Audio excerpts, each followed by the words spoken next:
So I'll create a folder on Google Drive and I will add to that folder. You will get the videos once every session afterwards. Okay.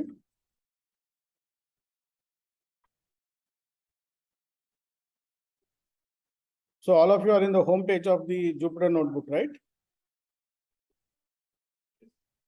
Now, once you are in the home page of Jupyter Notebook, new, okay, you want to create a folder, you can create a folder. If you want to create a folder, you can create a folder, click on folder, scroll down, you can see untitled folder, tick mark it. Once you tick mark it on top, you will see rename. Rename the folder. Now, you can go to the folder, new Python 3. If you want to create a folder, click on new folder and untitled folder will be created at the bottom. Scroll down, tick mark in the box next to it, scroll up, rename and give a name to the folder. And then go to the folder, double click on the folder, open. Within the folder, you will see new Python 3 IPY kernel. You can see on the screen, click on the folder, it will open a folder window. There, you can click on the new Python 3. It will open a Jupyter Notebook. So you can maintain folders for different set of algorithms like ML, DL, or within ML classifications, regressions. We'll work on a lot of algorithms and all those things. So we will be going through this things. Okay. So this is the best way of saving your files in a folder. And Jupyter Notebook is auto saving. You don't need to worry about anything. It is an auto save there. It automatically saves. So it's an auto saving and it's a cell-based environment we will be using because we will come to know, understand the functions and all very clearly using these cells, using the cell-based environment. Okay. Now, whenever all of you open a folder on desktop or any location, wherever the data set which you have downloaded, you save it into a folder. You can create a folder anywhere on your system. C drive, D drive, or whatever you want, you can create anywhere on the. Save the data set into the folder. Create a folder anywhere, name it whatever you want, Python, data or Python or whatever folder name you want to give, you can give. And save the file, the listing file which I have sent you, put it in that folder. So that will be our working directory sort of a thing. We will connect that folder to the Python environment so that all your outputs and all, if you are saving, will be saved into that working directory folder. So create a folder anywhere, name it whatever name you want to give, Python data or Python or whatever, and save the listings file into that particular folder.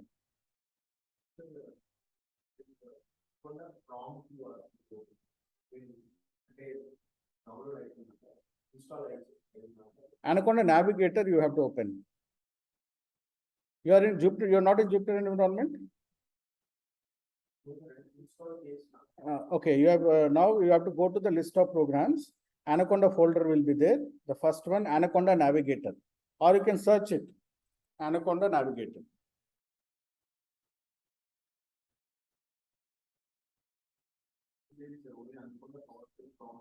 Navigator. Anaconda space Navigator.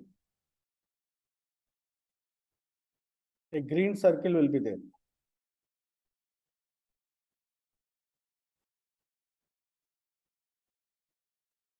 Okay. So all of you have created a folder, and that folder, you whatever data sets we are going to use, we'll be putting in that folder. We need to copy the path of the folder and we'll paste it, and then we'll work on that data. So we will first set up the working directory.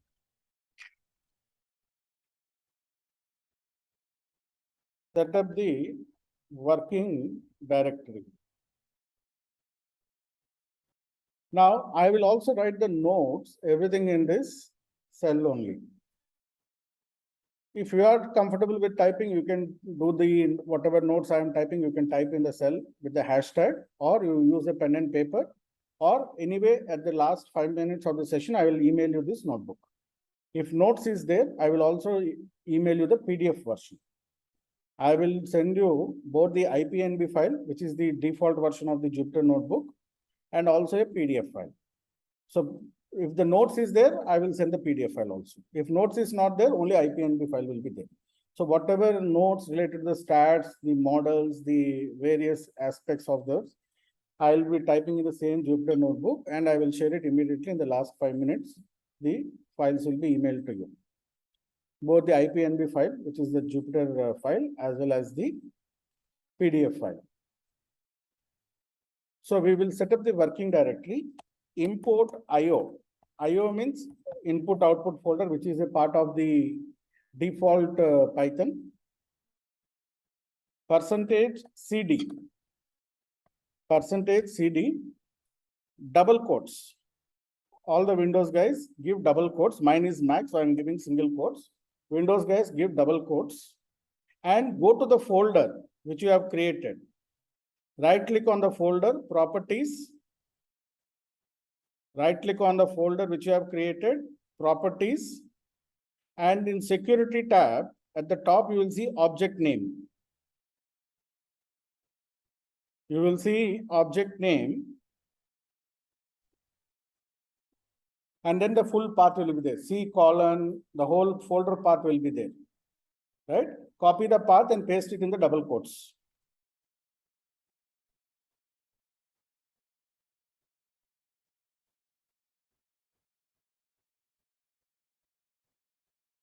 So for Windows laptops, you should use double quotes. Mac, single quotes we will use.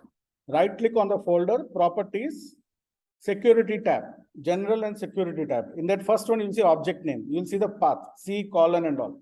Copy the complete path and paste it in the quotes. And for running the cell, you can either click on the run, or the keyboard shortcut is Shift plus Enter. The keyboard shortcut is Shift plus Enter, or you have to click on the run. Unless you run the cell, it will not be executed. Simply typing is not enough. You have to run the cell. For running the cell, you have a run option on top, or the keyboard shortcut is Shift plus Enter.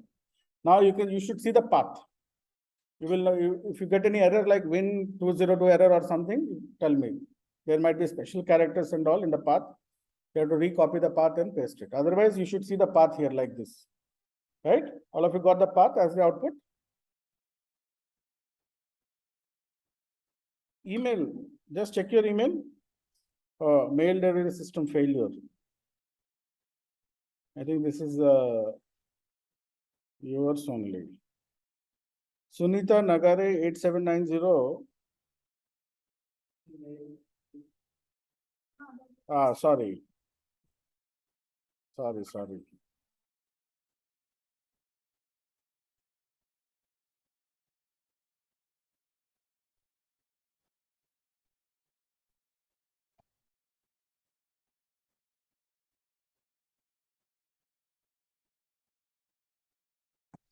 At gmail.com.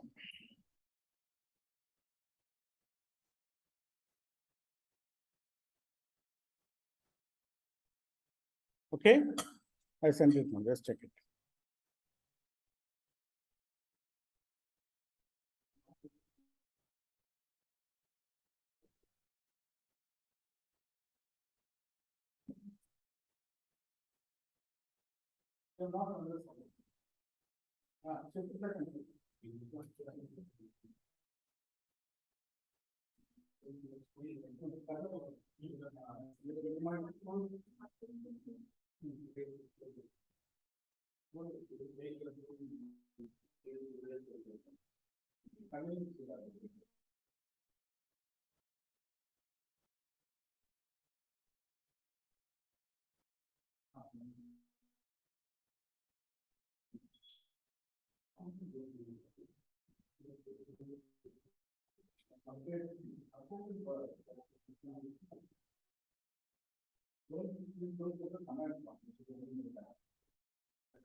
Normally, the code and the Python code are see, there is no coding in Python as of now. There is only functions. Like in Excel, you have functions like average, SPD, like that. So what happens is because of the R, for pressure from R and R is very functional oriented, and data science is mostly used by non-engineering background. MBAs and all are more into that strategy and all the engineering. So what was Python like was to move from programming to function based. So all the complex programs which we use to write are now rewritten to get redefined form. So the rest is the function. Complete now the Python is using functional function. The requirement of coding is very minimal. Target program is Python program, but according to the requirement, but particular situation, we have to use the functions. So Python programming will not require as of now because the country is very interested in that. Whatever required, they are converting it into functions and uploading into the library. So as we describe the great language spread formula.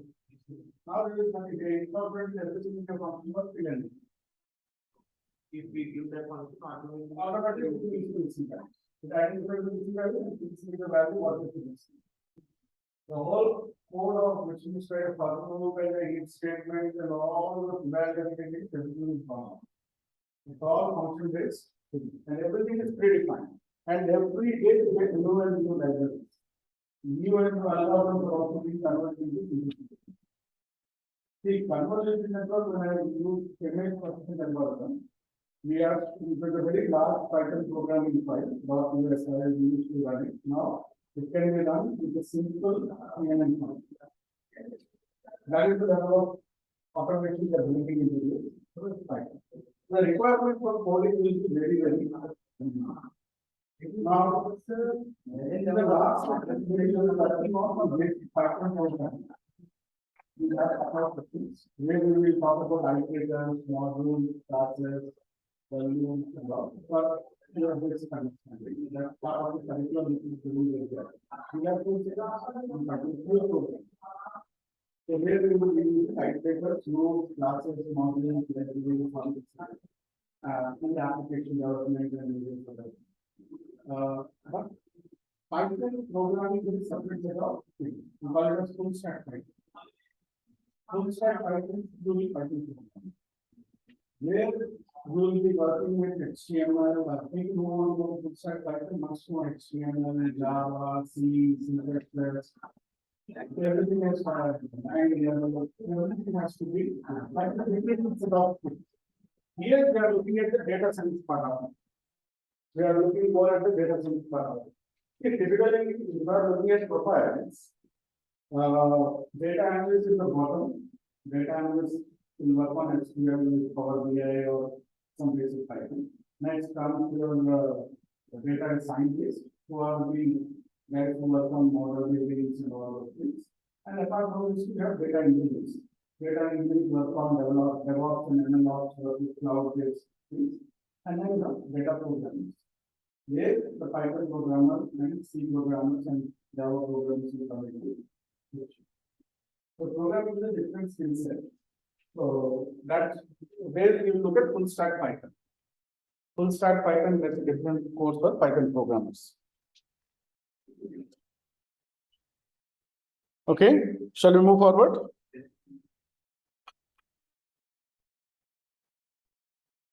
Now, whenever you start working in Python,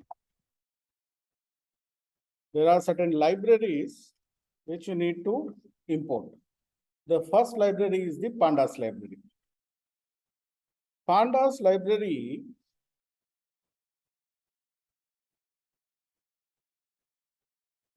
this Pandas library is for data frame based operations. The Pandas library is for data frame based operations. Data frame is by default rows are observations and columns are variables. You know, right? Rows are horizontal, columns are vertical. So data frame structure is nothing but in Excel, we use the word data table. Right? In Excel, we call it as data table. So Pandas is a library which is for data frame based operations. See, most of the time when you get data, it comes in the form of tables. Right. So database, you can download it as a CSV file. Like in our case, if you open the listings file, if you just open our listings file, which we have downloaded just now, you can open it with Excel. CSV is a single sheet file, just an Excel file, but with a what you call single sheet. And whenever you download any file from database, it will be by default CSV. Oracle or SAP or MongoDB or anything, very large data, JSON. Okay, so default is this. So you can see here columns, names, and we have the data and all. Different columns are there, and you have the data. And if you look Control Shift down arrow, there are 37,300 observations. 37,300 observations are there. So this is very data. So this is a data structure is called data table. We call it as data frame. We use the word data frame. Now, Pandas library is very wide library. You know, functions related to import or export of data, merge, join, concat, reshape, resample, plot, pivot table, date time. There are many functions, hundreds of functions are there in this Pandas library. It's a very, very vast library, which is very preferable because we are all familiar with tables. Because if you are working in Excel or industry, we are all familiar with tables. That is why the Python community focused initially on to make it comfortable are also, it's all data frame based operations, data table based operations, so that we can easily relate and easily work upon. Now, if you type in Google Pandas, you will get the library documentation, which is a very vast library. So Pandas Python data analysis library. You can see the documentation and the user guide. So you can see a lot of functions are there. IO tools, input, output tools, indexing, selecting tools, multi-index, merge, concat, reshapes, working with text data, working with missing data. All these functions are there. Duplicate labels, categorical data, chart visualizations, table visualizations. So hundreds of functions. These are the broad sections. Within these sections, you will have a lot of functions. We will try to cover as many functions which are used in real-time data science. But the library is very vast. You need to constantly refer based on the data science problem. Okay. So this is the pandas library, which you need to import when you start working on the any project, any Python project, you have to import it. Then the next library is matplotlib.pyplot. This is for data visualization library. You can also create plots using pandas library. But what this matplotlib helps you is, if you want to adjust the plot window or plot size, you want to play with axis, you want to do with play with labels, you want to create subplots within the plot, all those things can be done using this matplotlib.pyplot.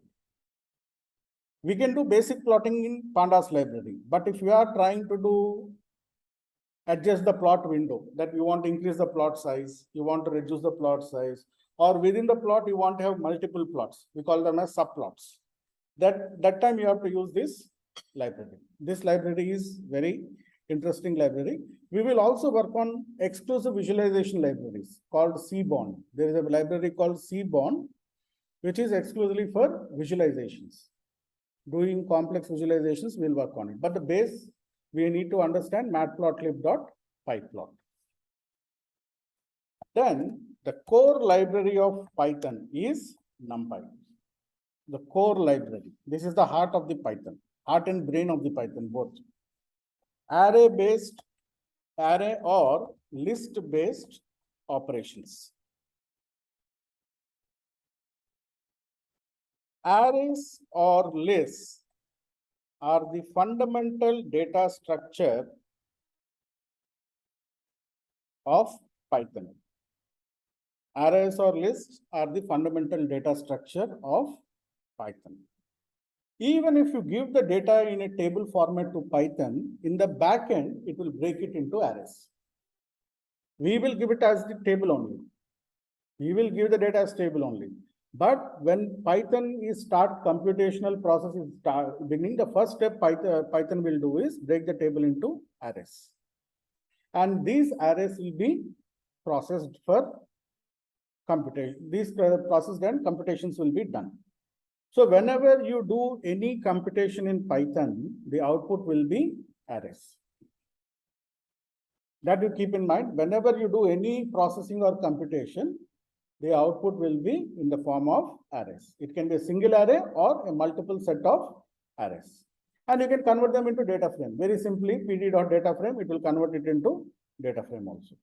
So arrays are the fundamental data structure of Python. Now, arrays, also called as lists, start and end with square brackets.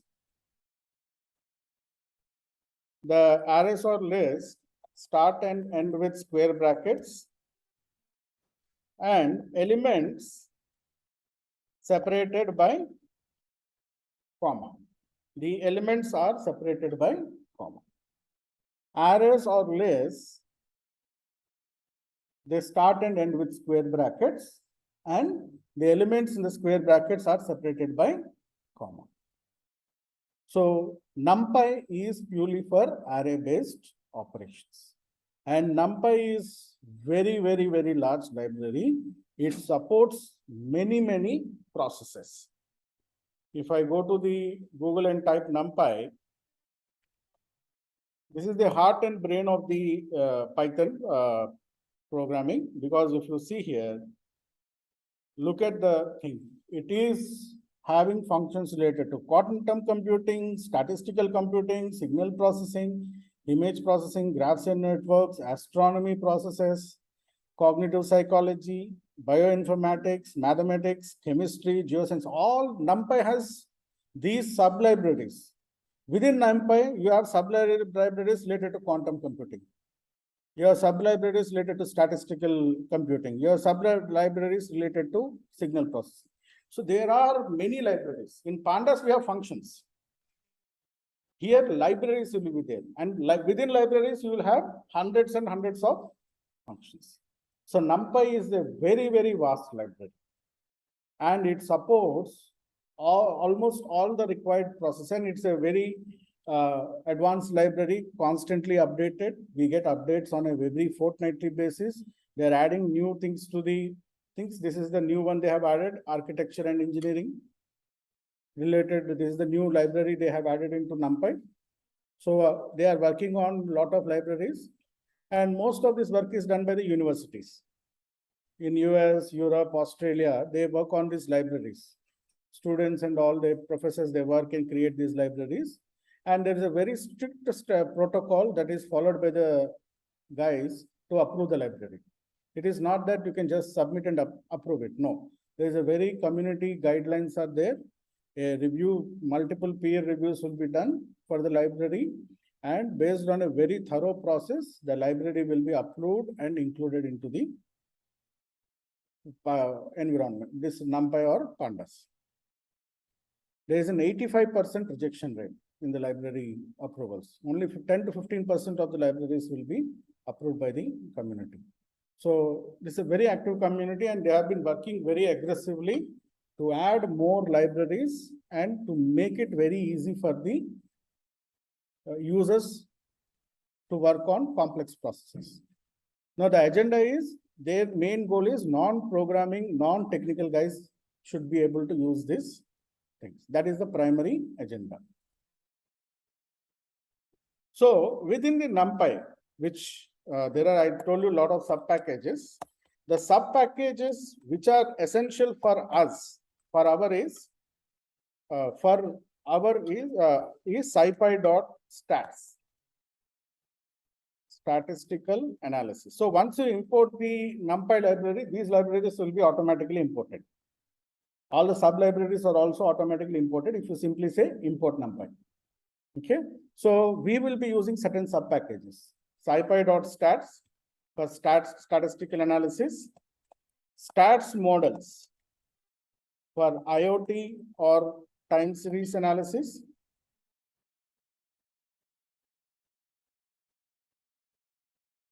and the most important, sklearn. This is the library for machine learning. This is the core machine learning library in Python. sklearn, also called as scikit-learn. The full form is scikit-learn, but sklearn is the machine learning library in Python. It has all the algorithms and the processes that are required for machine learning. So sklearn, or also called as scikit-learn, SCIKIT. See, scikit-learn is the library for machine learning. This is the library for machine learning. All the algorithms, all the pre-processing related functions are available within this library. This is the core library for machine learning, exclusive library for machine learning in Python. You can see the classification algorithms, regression algorithms, clustering algorithms, dimensionality reduction, model selection, pre-processing related activities are also there here. So this is the core library within NumPy for machine learning.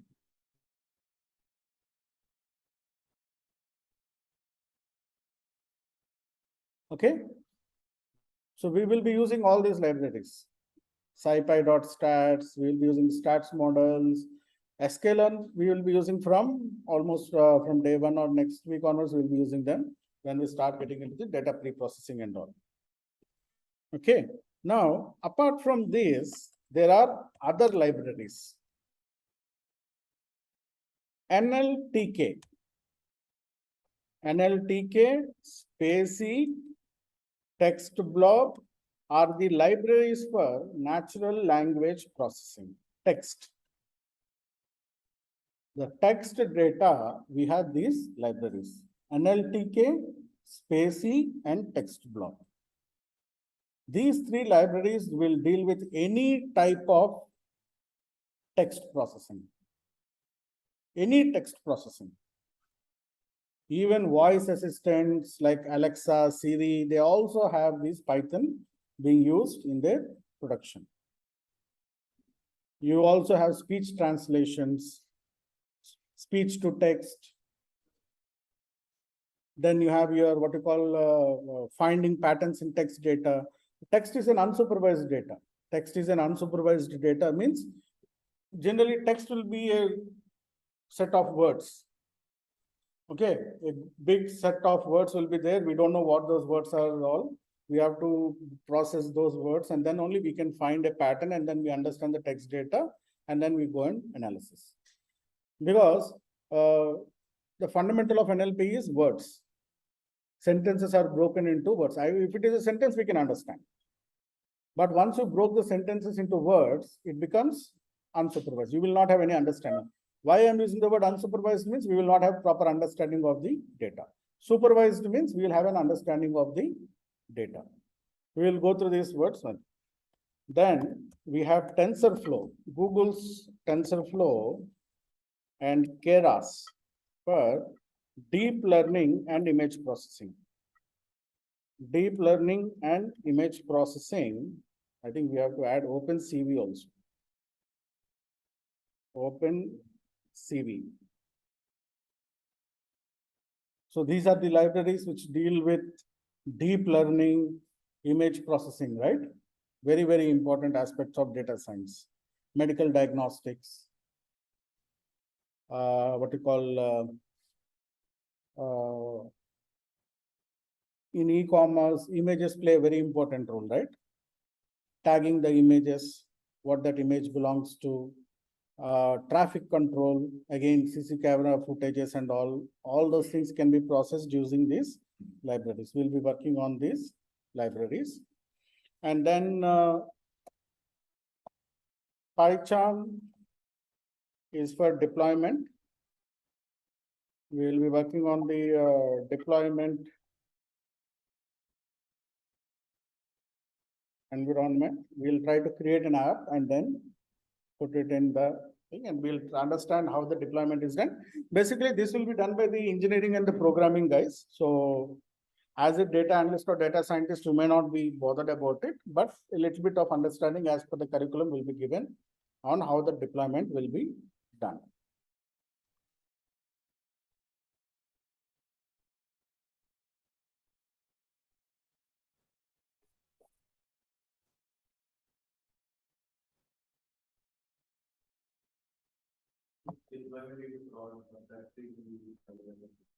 Any deployment, if you want to deploy it as an application, if you want to deploy it as a intranet service, or if you want to deploy it as a cloud-based service, application as a service, any type of deployment can be done using this PyCharm as an app or as an intranet web page or as a cloud-based offering or as a service, platform as a service or something as a service, you can do that.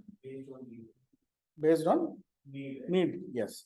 We will look at app-based deployment because that requires a little bit of less programming. We'll use a programming language called Flask, Python sub-language called Flask, FLASK. Flask is the Django and Flask are two prominent libraries which are used in app development, Python application development.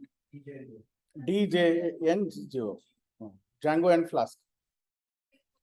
Yeah, they are the frameworks. FLASK, Flask.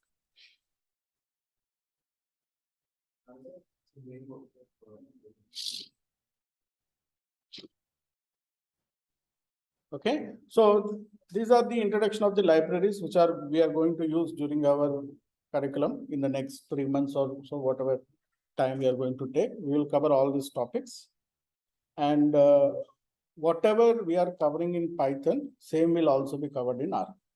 Right? This is a PJ program, right? Yes. So all the things what we've done in Python, the same algorithms, everything will be done in R also. Because in market, we need to have R also. SQL plus Python plus R is what the industry is demanding. So that, because R gives you the statistical perspective. In Python, we don't have the statistical perspectives. Python doesn't give you the statistical validation. Now, if a client says, I want a statistical validation, you have to go back to R build the same model in R. There you will get the statistical validations. So it is the same Java library you will use in R also. Yeah, same libraries means there will be different names. The R is a different things. It's statistical computing. Algorithms, everything is same. Only the names will be different. And the libraries, the what you call R is a different framework. If you are looking at R is a statistical computing framework. See, sklearn is machine learning, right? See, machine learning and statistical computing are two different things. In machine learning, we don't take the statistics into consideration because in statistics, there are very strict rules. Rules related to sample size, rules related to variable selections, rules related to probability values or p-values. These are very strict rules which are there in statistics. Now, if you stick to the statistics, you can never build a machine learning model. So what Python guys and the industry, Google, Facebook, and these guys decided was, we will take what is relevant or what is the basis of that particular algorithm from statistics, and we will ignore the statistical compulsions or statistical assumptions, and then we will stick to the basic assumptions only, and then we will use it as machine learning model. So that is the difference between machine learning. In machine learning, the focus on statistical reliability, validity, and what you call the statistical assumptions is minimal. Take, for example, statistics says, if the variable is normally distributed, then only you can build multiple linear regression. You know, normal distribution, bell curve, right? In real-time data, you will never get data in bell curve. Bell curve itself is a hypothetical situation. Even if you're doing your appraisals, it's very difficult to fit the bell curve. Managers know that problem of fitting the bell curve. It never fits. I have seen it never fits. So it doesn't mean the Python guys will stay back and say, okay, we will bring it as much as possible closer to normal distribution and build multiple linear regression and use it for predictive purposes. Right, even though it is not meeting the criteria, we will still go ahead and build the model and use it for predictive purposes. Whereas in statistics, you can't do that. If the fundamental assumption is not met, you stop there and ignore it. So that is the problem with statistics. So the difference between machine learning and statistical computing is machine learning takes certain basic statistics assumptions, does not believe in p-values or the probability values, which are the core of statistics. They will not look at all those metrics of summary outputs. I will show you the outputs also. In SAS also. SAS is the benchmark. You know SAS, right? SAS is a statistical software, German Statistical Institute. Now, if you run multiple linear regression in SAS, you will get 3 pages output. All the metrics, all the whatever you sometimes I get confused looking at that output. But in R, you will get only that relevant output which is required statistically for you to make a decision. In Python, you will get only the basic R square and RMSE. Only 2 metrics you will get. No p-values, nothing.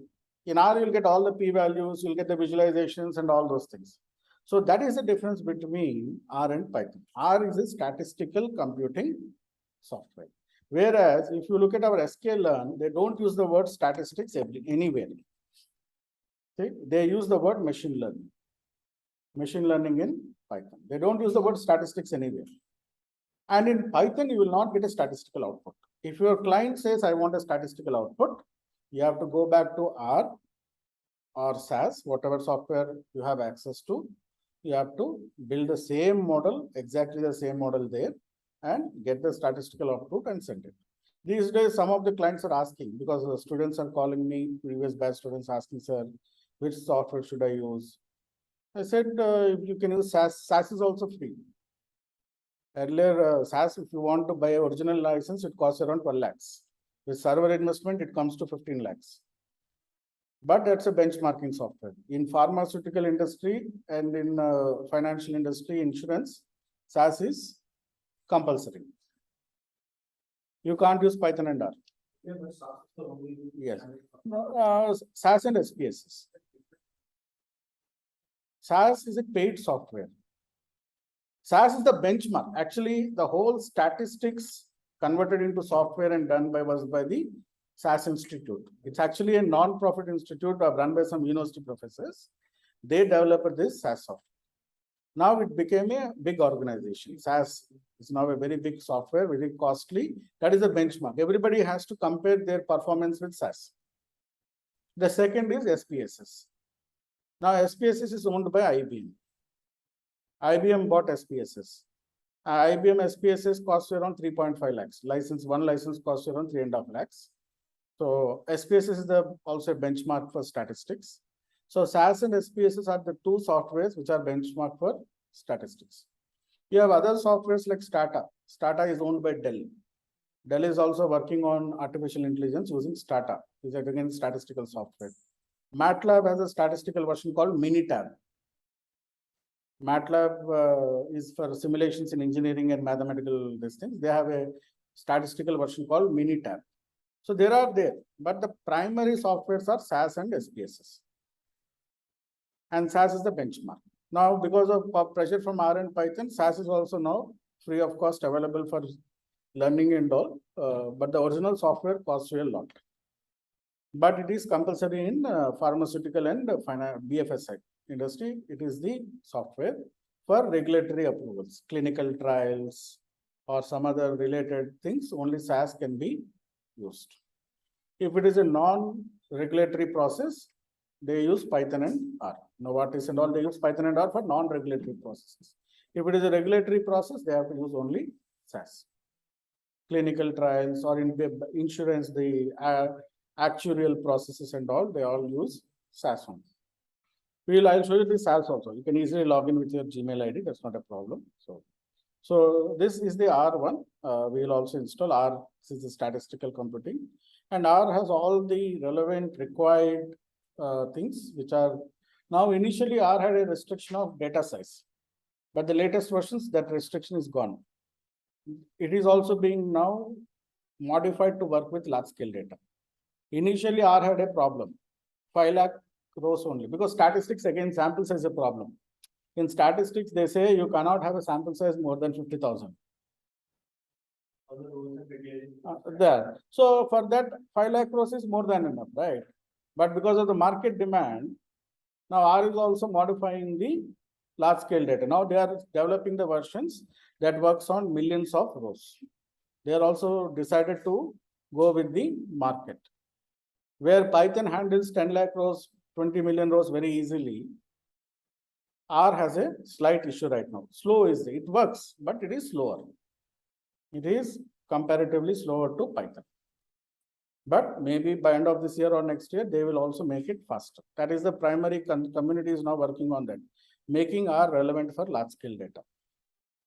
They are ready to do that part also because market is asking, so they have to go for it. Keeping the statistic also, and we also keep the large scale data also available.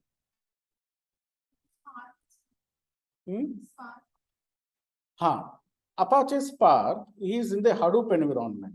So what happens is Apache Spark is machine learning in large scale Hadoop environment. So Python will work, say your data is in 5 servers or 10 servers and storage devices you have. Your data is in 5 to 10 clusters or servers or 20 clusters, Python will work. But imagine Facebook and Google, they have large scale data centers, right? Each data center is 10 football field size data centers with millions of clusters of data. There Python cannot work. Hadoop distributed computing, HDFS systems are there, file systems and distributed computing. So Apache Spark is running machine learning algorithms for cluster-based environments. Now Spark, you can run with Python. We call it as Python Spark. You can run it with Java, Java Spark, Scala. It also runs with R. So there is PySpark, R Spark, Java Spark, Scala Spark, and also one more type of Spark is has lot interfaces are there, but the most used is PySpark here. So Scala Spark, Java Spark, Python Spark, R Spark, and SQL. Spark SQL is also there. Python Spark SQL also there. Now, when your data is in clusters, large scale data centers and clusters, there the default software is Hadoop Distributed File System, HDFS. HDFS is what followed. So what HDFS system will do is bring all the data from clusters into one location. On top of HDFS, you will run this Spark. Apache Spark will take all the data from HDFS system, and then it will be used for building the machine learning models. So when your data is in large scale clusters, you can't use base Python. It has to be used with Spark. Spark has distributed system.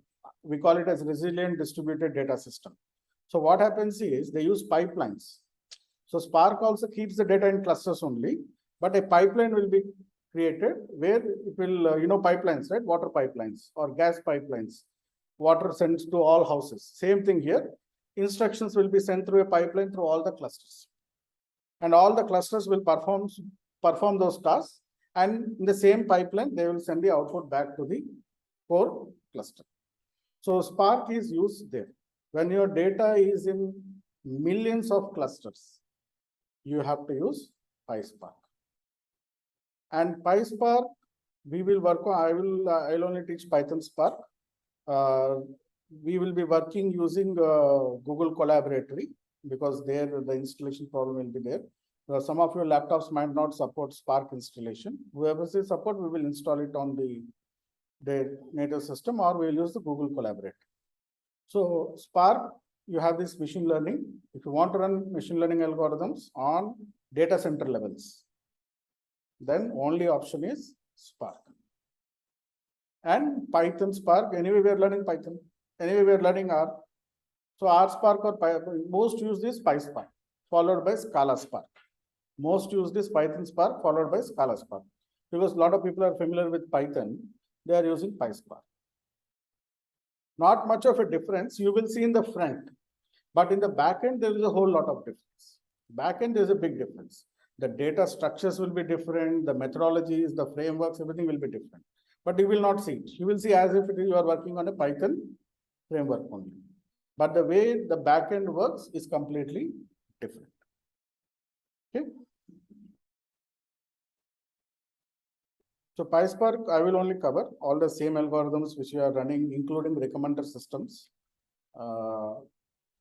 NLP, PySpark only we will cover. So all these things are there, not to scare you, but these are all part of your curriculum. So, and one thing is not that you have to memorize or learn everything. You choose your comfort areas, and then on that you would need to have your 100%. Whether you want to have, suppose you want to have high paid salaries, NLP, image processing are the areas which are where very huge salaries are there. But you need to have that extra effort because there the algorithms are complex. You need to understand, you need to practice, and you need to be able to do that.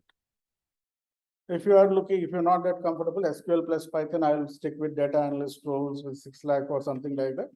You can go with that part. But if you want a little bit higher salaries, you want to work with aggressive data, you need to work with NLP, IoT, Internet of Things data, or image processing data, or what you call streaming data.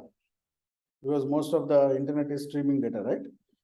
As the data streams, you should create a checkpoint up to 5 minutes, and then you need to process the 5 minutes data. And then immediately pass on the analysis to the managers. That stream is common to the Kafka. Yes, Apache Kafka, where we have to use Spark for analyzing the data. So Kafka will create the streaming things with it. But the problem now what is happening is, because of the privacy rules, GDPR rules which are implemented, we don't have access to APIs. Earlier, we used to stream data from Twitter and all those things, and we used to show an example. But now all of the APIs have been blocked. So we don't have access to the streaming data and all. So I'll try to do a streaming data example, but we will focus mostly on the whatever data we have in our Any doubts you have, you can ask me.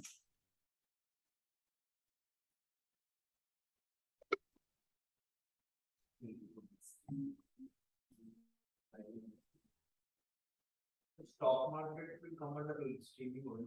Yeah. So we have Yahoo Finance Reader library available. YF Reader is there, which is giving now live data also. We have certain open source streaming data points. Yahoo Finance is one, Google Finance is one. So we get stock market data, cryptocurrency data, crude oil prices, gold prices, all those things can be scraped now. They are giving for the current day. Previously, what they used to do is till the previous trading session they give. Current day's session they would not have given, but now I think they have added the current day's previous session also. But it's better to use the till previous trading session is what we use. Current day until it ends, we can't use it, right? But if you are developing an app like Bitcoin, all those Binomo or Olympic trade or something where you are trying to predict the short-term price, then you might need the streaming data. You are familiar with those apps, right? Binomo, Olympic trade, or they put those ads, now you put 500 rupees, it will give you this and all. Bitcoin it is 24 hours market. Yeah. All currencies is all 24 hours market. Crude oil is also, How can we see the you have to, based on the country, you have to create a checkpoint. based on the checkpoint? You have to, like in India, it ends at 3:30. So the Bitcoin in India, you will put a checkpoint at 3:30. Or if India doesn't have, we'll take it Singapore as a checkpoint.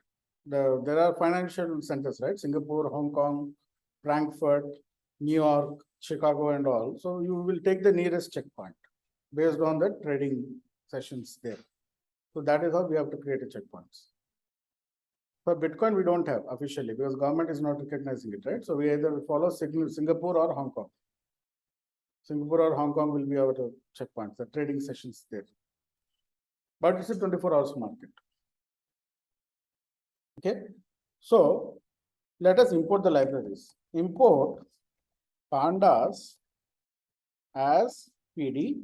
As PD means we are giving short name.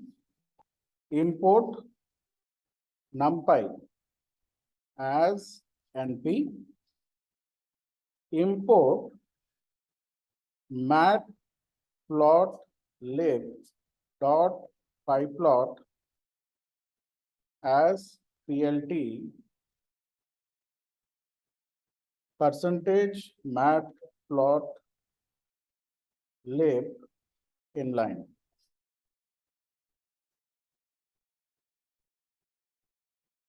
See, the default syntax is library name followed by the function name. That is why we are shortening the library name. Otherwise, every time you have to use the word pandas, dot, and the function name and all. To reduce the complexity, we are shortening the name of the library. As pandas will be referred to as PD, numpy will be referred to as np. Because the standard syntax is library name dot the function name. And all function names will be in lowercase. All the function names will be in lowercase or smaller case.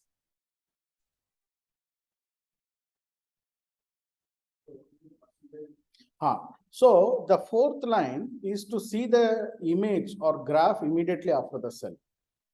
What happens is by default, Python will store, if you are creating any chart or graph, it will store it as a PNG file in your documents.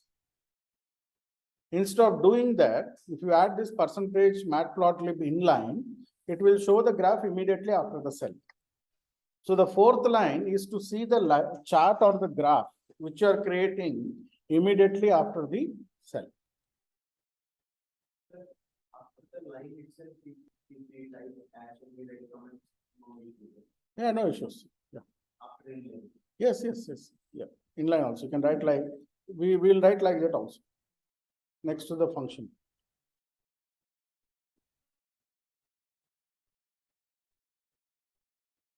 Okay. Every time you have to do it. Every time the first step is setting up your work directory, or if you have the notebook, you have to run all. You have this cell there, na? You can run all the cells. You can run the cells and continue. But that's why you make sure that there are no empty cells in between. You should not have any error cells or empty cells in between. If there is an error cell or empty cell, it gets stuck there. So to avoid this, make sure the notebook is clean with no empty cells or error cells in between. So every time you open any notebook, first step is you have to run all the cells. Then only you'll get the data and everything back. Then you can start continue working on your test. So any project beginning, you have to import these libraries.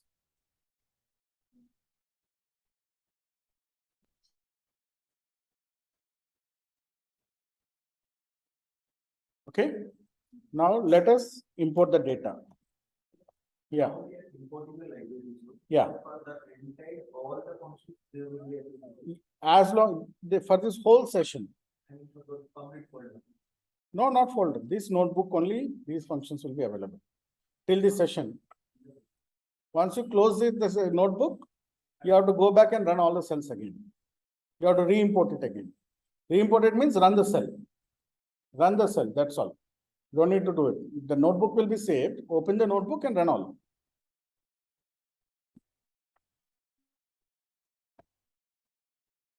Airbnb NZ is equal to PD. PD refers to pandas. Dot. And if you type the first 3 letters and press the tab, it will start the autofill. PD dot and the first 3 letters of the function, and press the tab on your laptop. It will give you the autofill function option. So you have a lot of reads, read underscore CSV, read underscore Excel, HTML, JSON, clipboard, SAS, SPSS, SQL. See, there are a lot of read underscores here. So we are bothered about read underscore CSV. Click on it. Open bracket, library name dot function name. Read underscore CSV is the function name. And every function will have parentheses. So double quotes or single quotes, listings dot CSV. Just file name and file structure. The syntax, the predefined function syntax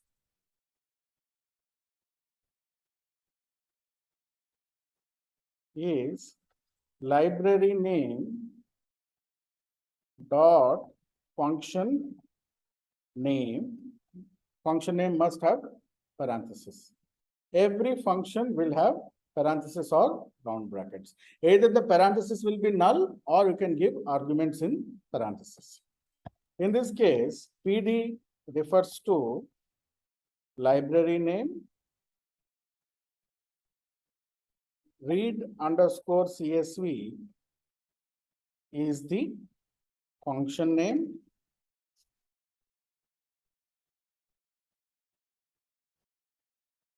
and every function will be having parentheses or round brackets, either null or arguments given separated by commas. If you are giving multiple separated by commas in square brackets.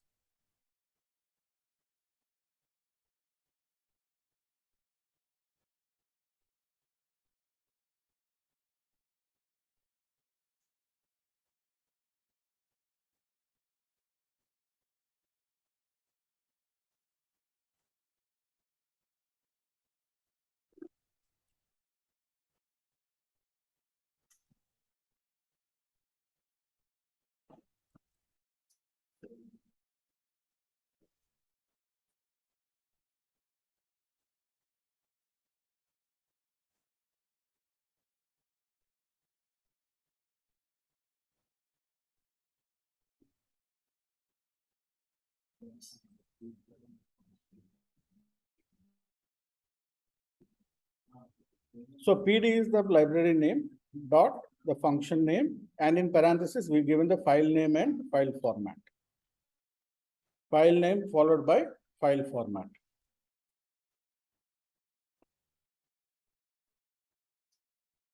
Now to see the data,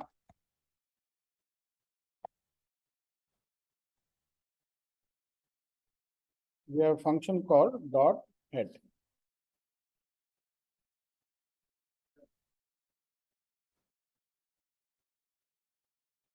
By default, first 5 rows of data. Dot head. Head is the function here. Data frame dot head.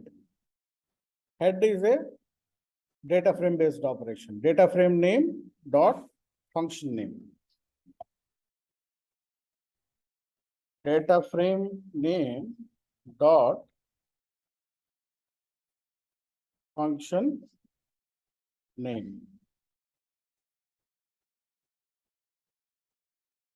Data frame name dot function name.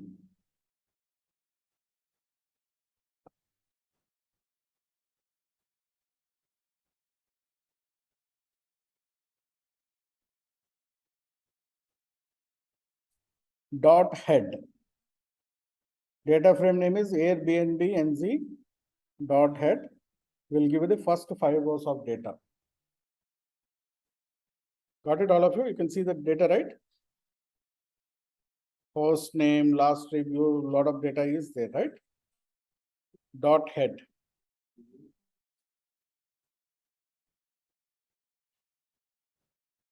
If there is a head, we also have a tail. Dot tail. You can type the first 3 letters and press tab. To avoid spelling mistakes, first 3 letters and start using the tab. Dot tail will give you the default last 5 rows of data.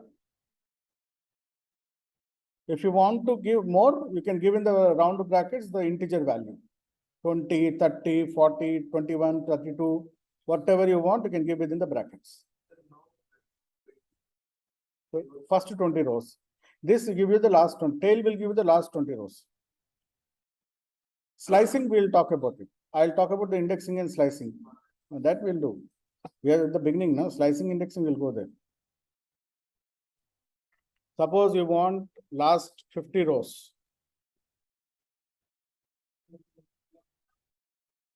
I'll tell you that is called slicing. We'll do it later. Slicing is different.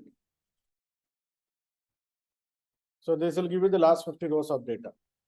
Dot tail.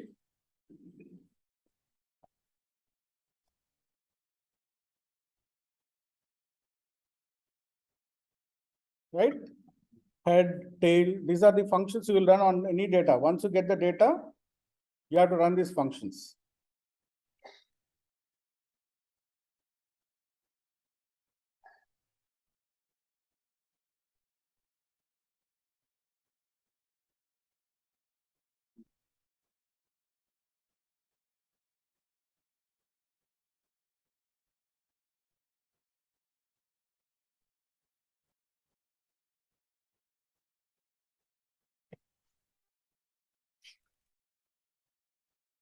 Three letters and tab. That please practice, and that way you can avoid 90% of the mistakes which are spelling mistakes.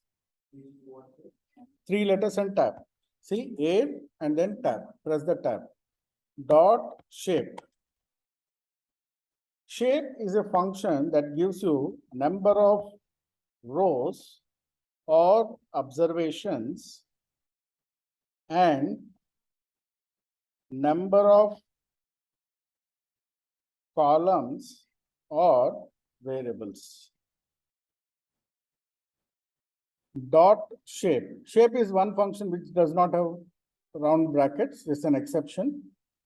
But most of the functions will have, almost all the functions have except shape. Shape and D types. Because we do use them constantly in other functions. So that's why I didn't give. So we have 37,300 rows and 18 variables. Columns are variables, rows are observations.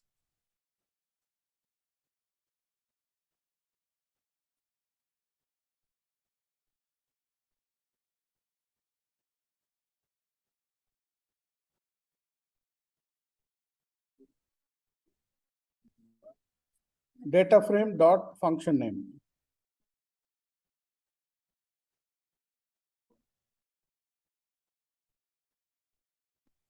You can give any name, but it has to be alphanumeric, or it can be only alphabets. Name can be given anything, whatever you want, you can give. While importing pd.ref.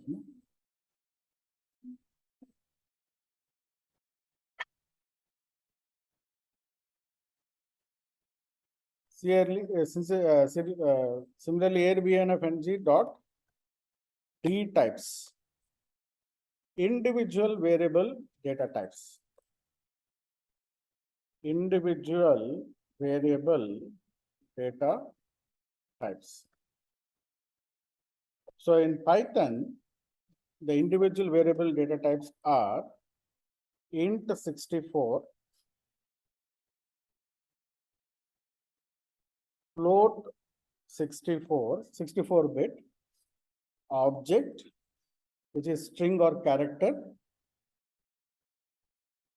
number will take both int and float, then date time. If you have a date column, we can do the date time format. These are the different data types. Int 64 is whole number, float 64 will be decimal. Difference between int and float is decimal. Float as decimal, int is a whole number. Object means character or string. Then number will take both int and float. If you use number as an option, it will take both the int 64s and float 64s. And also the date time. Date time is for date. So date is one of the constant variable you see in business data. One of the constant variable in business data is date time.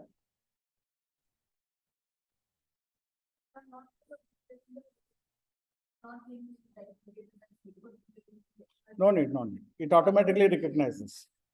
It automatically recognizes the variable types, particularly pandas.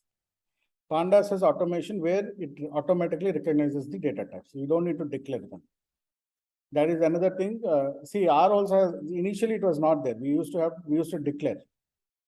We used to declare the variable types 5 years before, not 5, 6 years before Python, we used to declare variables.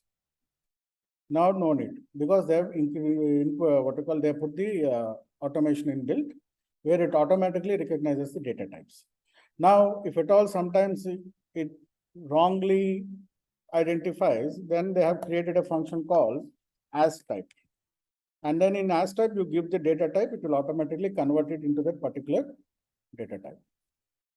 As type int 64, it will convert the data into int 64. And it automatically recognizes the data with almost 99.9% accuracy.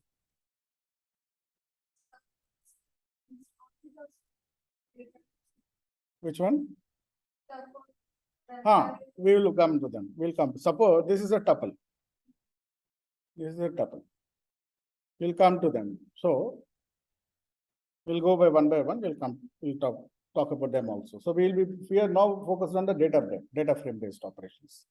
So we will talk about tuples, dictionaries, and all also later, because they are more relevant in the what you call programming side, not into the data science side.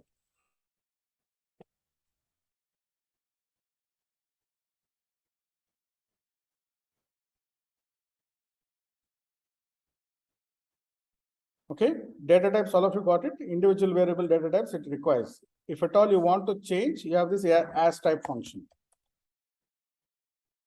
If you want to change the data type, you have the as type function, which will change the data type. Only dates are wrongly read. Most of the time, dates will be wrongly read. And if sometimes numerical data will be read as object data, if it has some text cells in between. If there is some text cell in between or something comes in between, then it will read it as object data.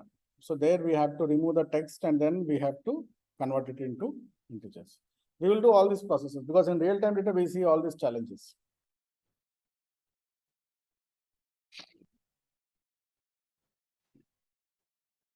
So any doubts till now? Now, if you want, the other thing is the names of the variables, also called, you can use the columns for getting the names of variables.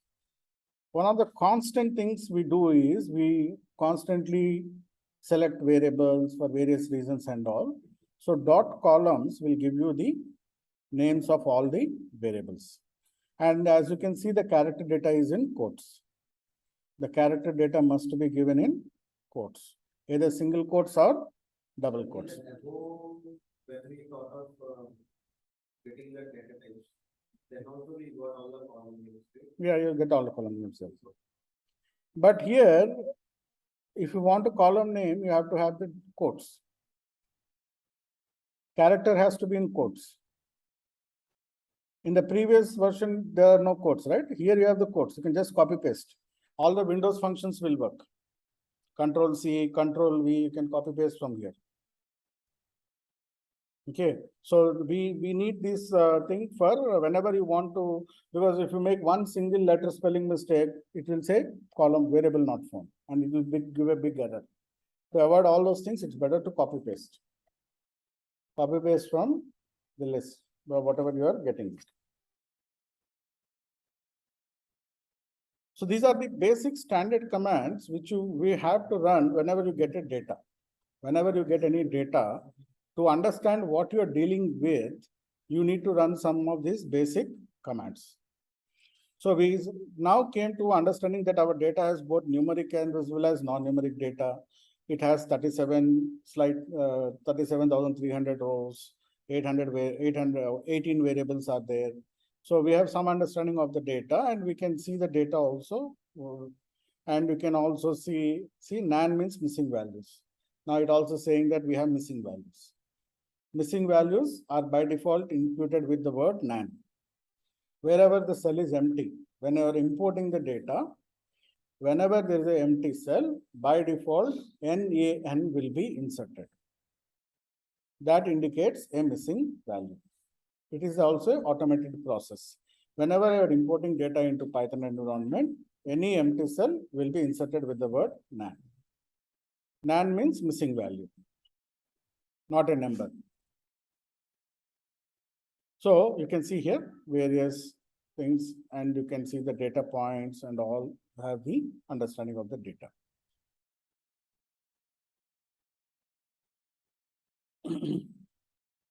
Any doubts till now?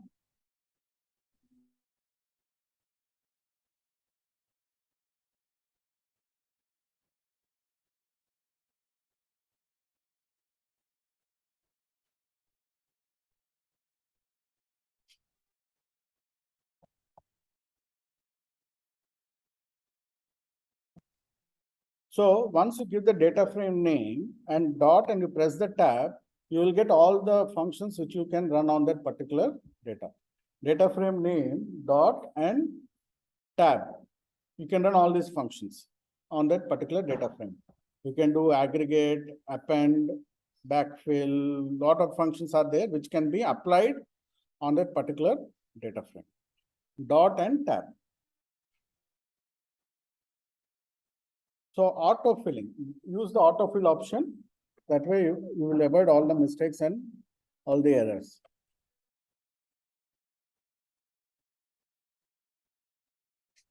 So we'll take a break for 15 minutes and then we'll continue. Yeah, and then we'll continue with the slicing and indexing. Let's pause for a 15 minutes. So let me just for the recording, indexing, two types of indexing. Character indexing is indexing by name. Numeric indexing is indexing by number. So single column indexing can be done by either using data frame name dot column name or data frame name square brackets, single quotes or double quotes, column name. For multiple columns, you have to give double square brackets and the column names separated by commas. That's what we did here. Price dot head, square bracket, single quote, price dot head. For multi columns, you have to give two double square brackets. The outer is for subsetting, the inner is for array or list, because we are giving multiple arguments. And then we are indexing numerically colon comma 9, single column. For multiple adjacent columns, 8 colon 11, outer value is ignored. Then dot look, if you remove colon, comma, it gives you row selection. Colon, comma gives you column selection. No colon, comma means row selection. Part of syntax, colon, comma. And then if you are giving uneven, non-simultaneous columns or rows, you have to give it in square brackets. The numbers in square brackets. Same thing for rows. Okay. So this is your indexing, accessing specific rows or columns, which is very important in data analysis. You will be doing this constantly because once you see real-time data, there might be hundreds of columns or variables. So you have to constantly select the variables based on your analysis and requirement. Okay. Now, the first step in data science project is exploratory data analysis, also called as EDA. After these standardized steps, you will run these standard steps till D types. Indexing, you may or may not run, but till D types, you have to run those standardized steps to understand the data.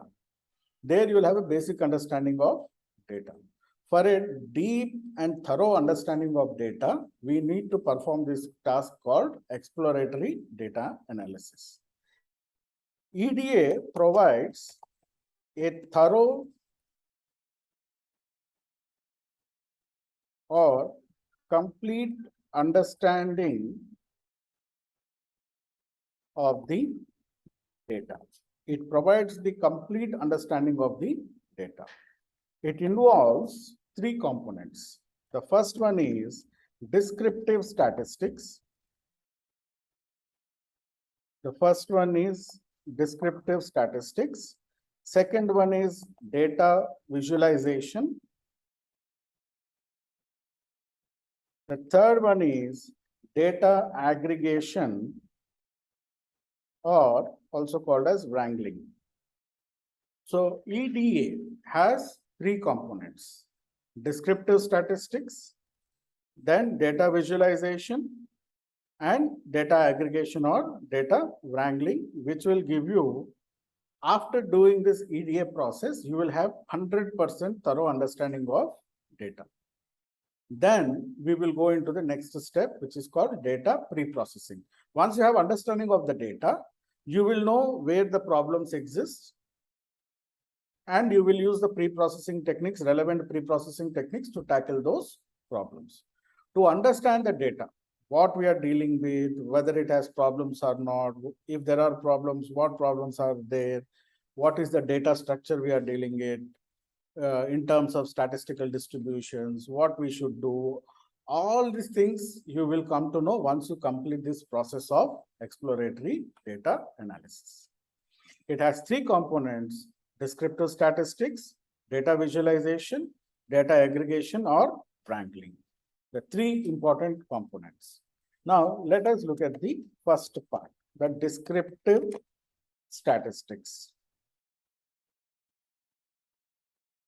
that describe the data. Descriptive statistics means they describe the data and its structure.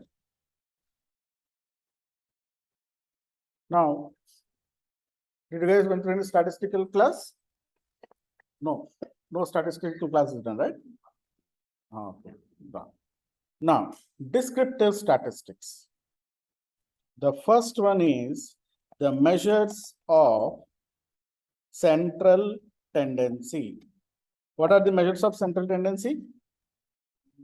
Mean, median, mode. Central tendency means the midpoint. The word central tendency means midpoint. You need to know the midpoint of the data: mean, median, and mode. The measures of central tendency. The second is measures of dispersion. Can anybody tell me what is the word dispersion means? Distribution of data around what? Around the mean, exactly. Or scattering of observations around mean. Because what is the formula of variance? X minus mean whole square divided by n minus 1. For sample, n is for population. X minus mean. So scattering of observations around mean. What are the metrics? Variance and standard deviation. Variance and standard deviation. The next is the measures of location.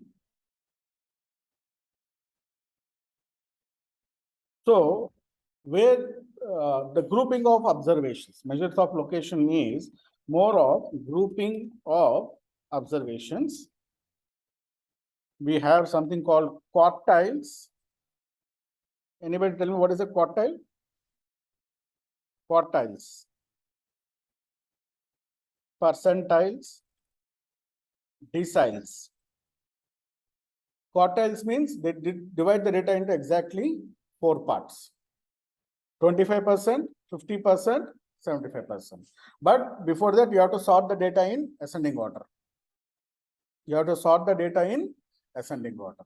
N by 4, first quartile. 2n by 4, second quartile. 3n by 4, third quartile. I'll discuss the formulas later. D. Measures of asymmetry. Measures of asymmetry. Asymmetry means how close data is to normal distribution. How close data is to normal distribution or bell curve. The metrics are skewness and kurtosis. The metrics are skewness and kurtosis. Now, all these statistics are called univariate statistics. What is a univariate statistic? All these statistics are called univariate statistics. Yes, single variable statistics. You are absolutely right. We calculate them on single variable. Univariate statistics.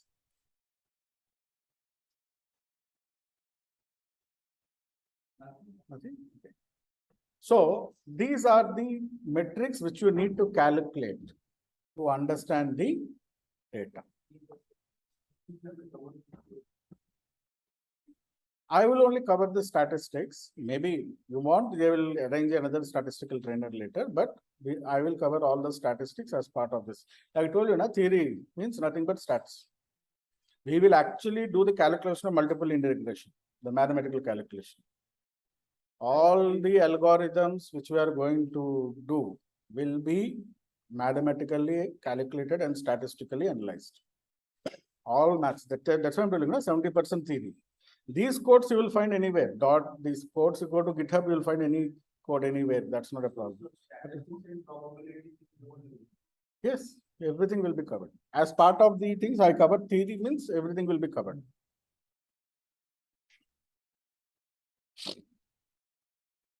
So now let us understand the formulas. What is the formula for mean? What is the formula for mean? Sigma n by sum of n divided by n. Mean. What is median?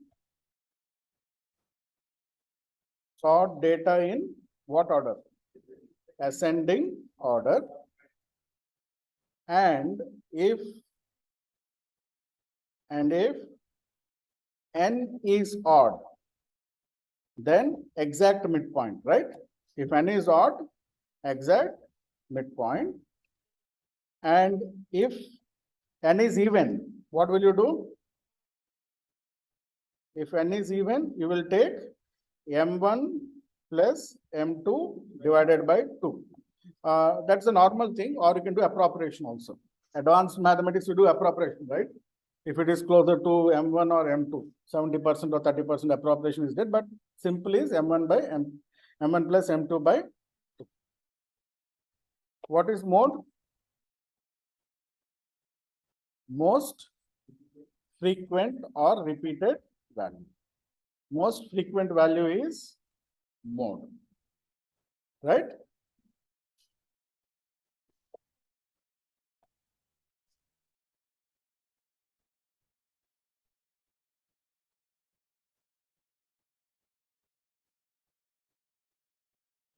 Then comes your dispersion.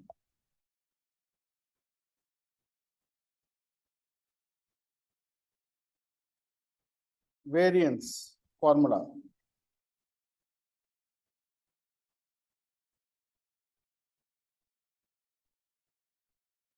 Sigma x minus mean to the power of 2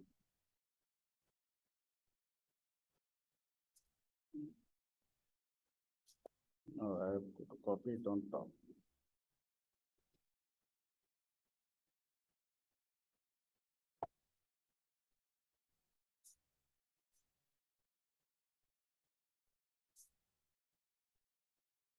N or n minus 1.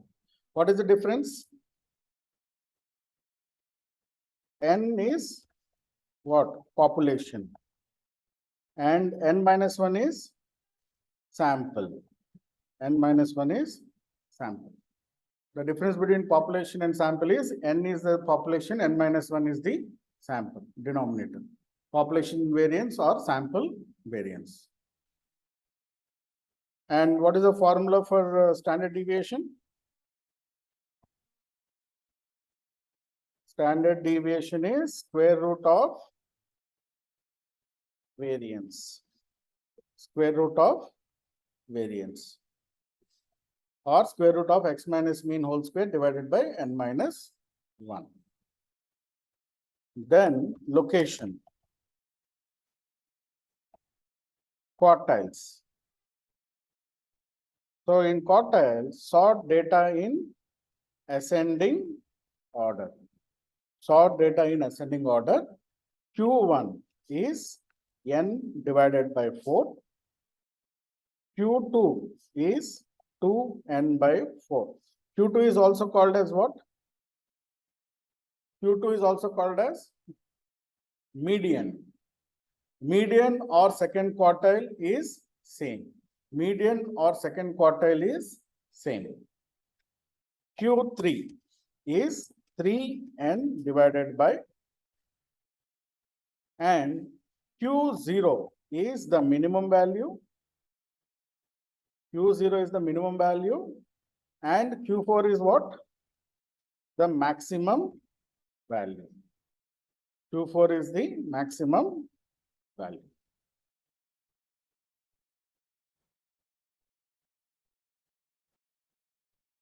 Okay. And percentiles, we will specify the percentage in decimal format. In decimal format, like 0.66 will be 66%. Or 33, 0.33 will be 33%. What are deciles? Deciles are multiples of 10. Deciles are multiples of 10. Deciles are multiples of 10. 20%, top 20%. 80% and 20, Pareto rule, 80-20, right? 20%, bottom 20%, top 10%, bottom 10%. So we have all those things that we can use the deciles. Asymmetry. In asymmetry, the first one is skewness.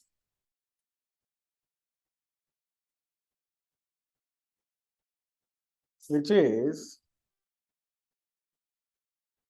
sigma x minus mean to the power of 3 divided by standard deviation to the power of 3. There are many skewness calculations, but this is the one we commonly use. Bowman skewness, lot of skewness are there, but it is a common thing which we use.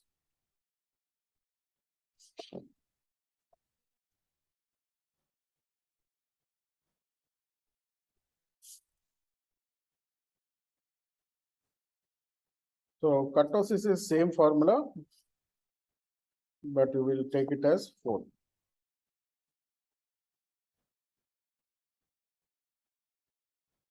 Kurtosis is 4.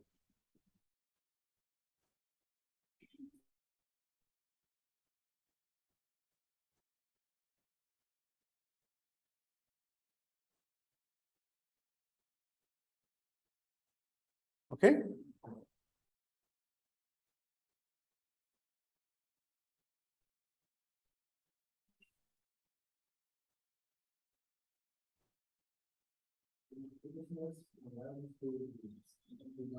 I'll tell you just. Standard deviation. What about? Yesterday, this one. Huh? Standard deviation.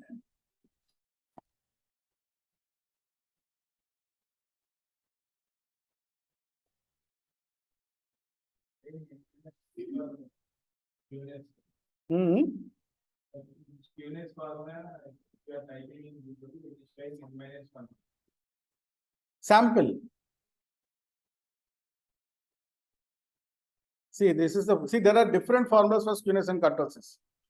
There are many of them are there, but the ones which we follow, which are followed in basic Python and R are these. There are many of them. Okay. Got it right? X minus mean. X bar means mean.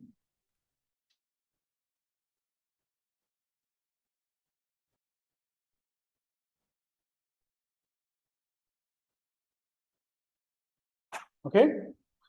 Now we can, there is a function called describe in Python which gives you most of them. So Airbnb, so I forgot to ask, which is the most important variable in this data? You see the variable names here. Which one is the, which you think is the most important variable in this data?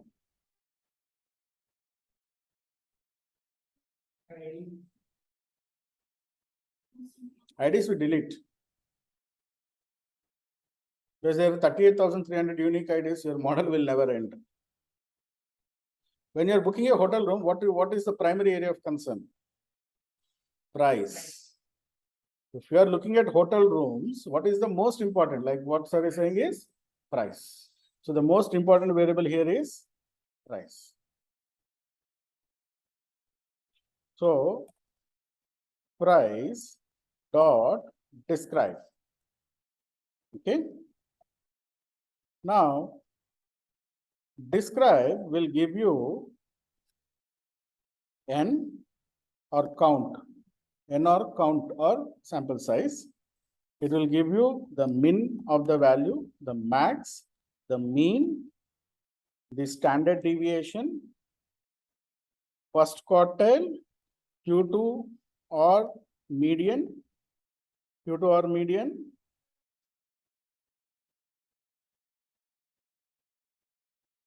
Q3, third quartile. It gives you by default this. Okay. Now, these are not just numbers. You have to interpret them and understand them. Look at the min and the max. There's a huge difference, right? So whenever you look at it, first you look at the sample size. The first thing you look at is the interpretation and analysis. Sample size is what first you look at. Second, you look at the distance between the min and max. Because if they are too far, means data is distorted. Distorted means you will have a problem. Variance will be high. Data distorted. Distortion. That means spreading. Wide spreading. Distortion means they're spreading wide, which is bad. In mathematics and statistics, we want the spread to be closer. Distortion is a bad thing in maths and stats. If it is wide, distorted means it's spread very widely. It's a problem, which causes big variance. So here the distortion is there. Min is how much?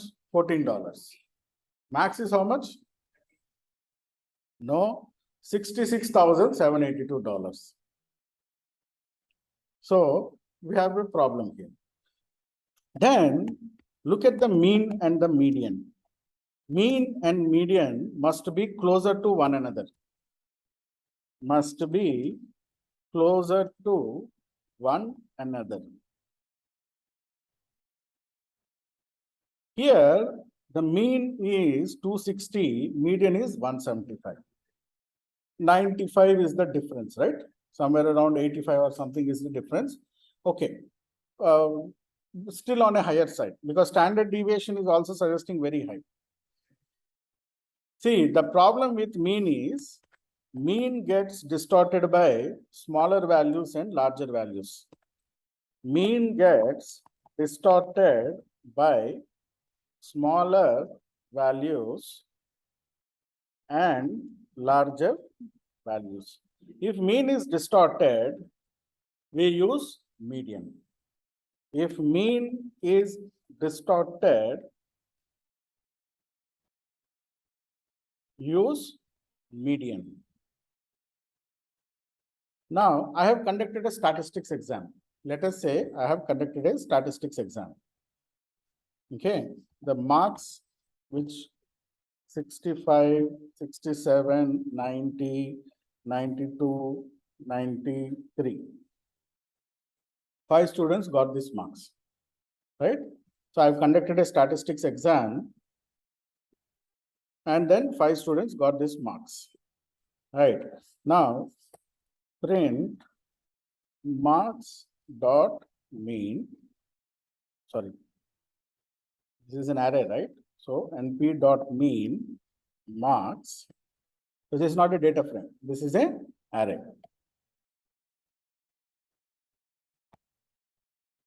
Print np dot median marks. Now I got mean of 81.4, median of 90, which is giving the right representation of data, which is correct.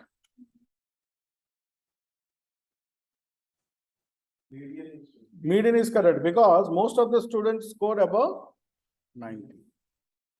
Most of the students scored about 90. If you go to the teacher and say your performance is bad, the teacher will get offended because most of the students scored about 90. Because of 2 students scoring very less, the mean is getting distorted, 81.4, mean distortion. So in this case, what you will use for evaluation? Median is the best metric. This is the one you will see normally in real-time data science. Almost all the times mean will get distorted. If mean is distorted, you will blindly use median as your midpoint because distortion in median will not be there. Median is a safe point. So look at our data.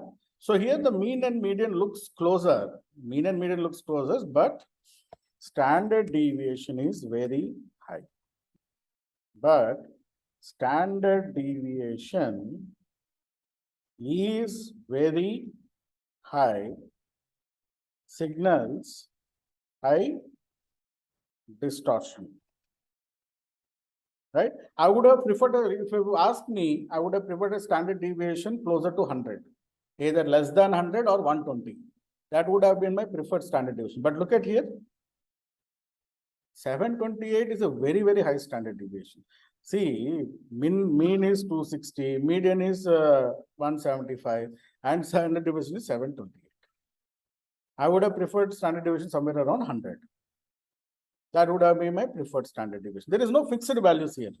For standard deviation and all these things, there are no fixed values. It's your judgmental call.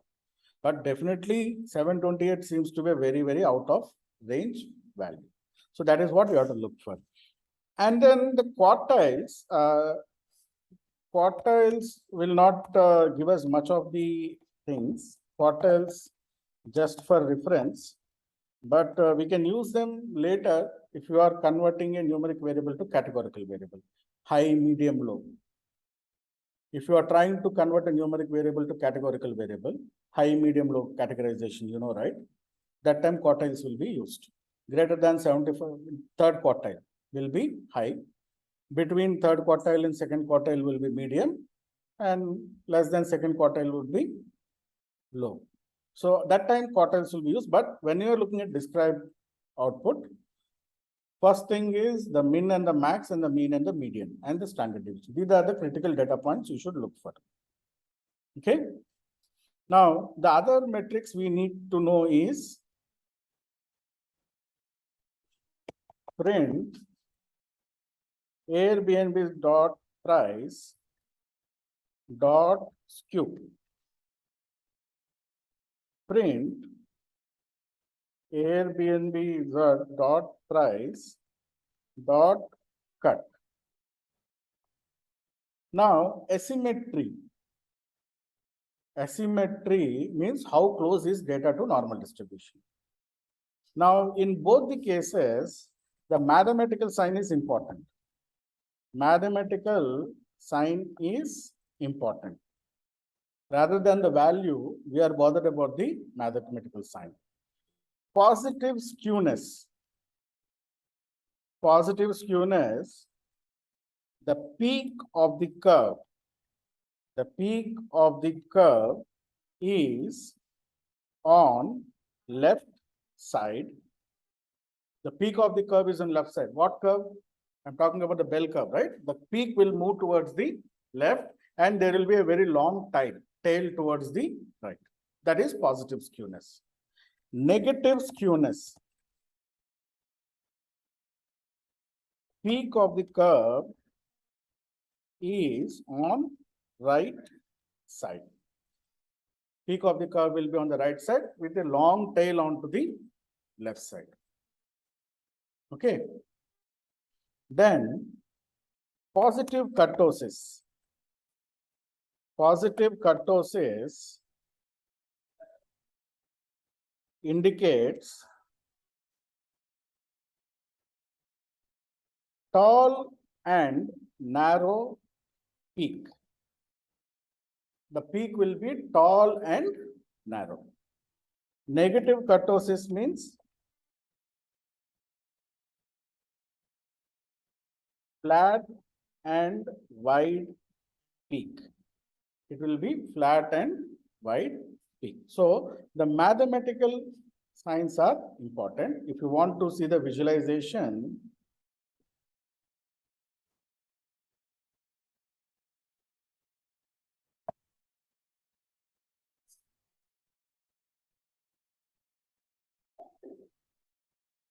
this visualization is good, or which one should I include?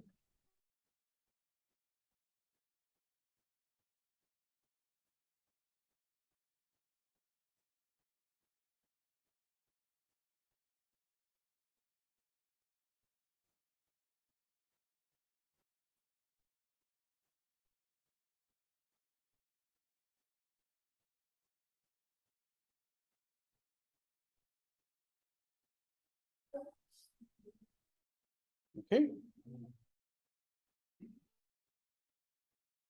So positive skewness or leptokurtic.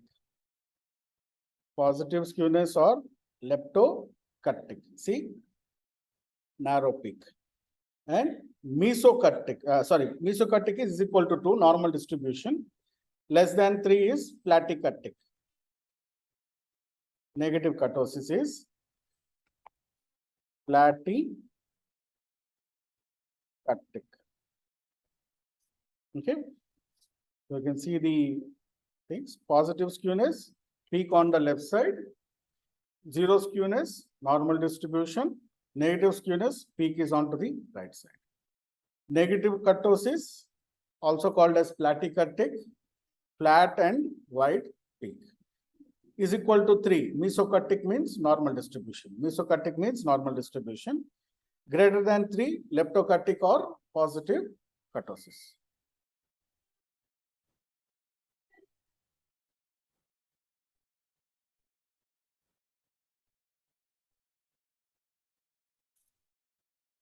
So, because what happens is skewness and kurtosis will affect your models. particularly regression models. Regression models, the skewness and kurtosis will have an effect. That is why we have to be very careful when you're dealing with regression problems. We have to calculate skewness and kurtosis, and we have correction methodologies also. We have correction methodologies. I will discuss how to correct those methodologies.